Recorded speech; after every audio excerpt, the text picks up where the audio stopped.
पपईची शेती शेतकऱ्यांसाठी फायद्याचा व्यवसाय ठरू शकते. हे पीक वर्षातून एकदाच घेतलं जातं, पण जर योग्य तंत्रज्ञान वापरलं तर शेतकरी यामधून चांगलीच कमाई करू शकतो.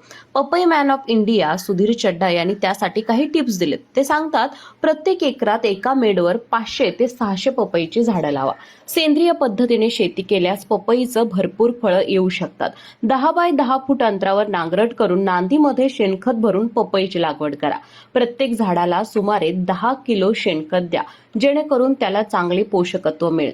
पाण्यापासून संरक्षण मिळावे म्हणून झाडे उंच बेडवर लावा, ज्यामुळे पाण्यापासून झाडांचं संरक्षण होईल. झाडांची रांग ही पूर्व पश्चिम दिशेला ठेवा, जेणेकरून वाऱ्यामुळे झाडे कधीच पडणार नाहीत.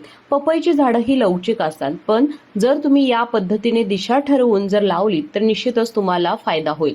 ओळींमधील अंतर हे 10 फूट आणि झाडामधील अंतर 2 फूट ठेवा. 10 मादी झाडांमागे एक नर झाड असणं गरजेचं असतं. यामुळे उत्पादन अधिक चांगलं मिळतं, असं सुधीर चड्डा यांनी सांगितलं.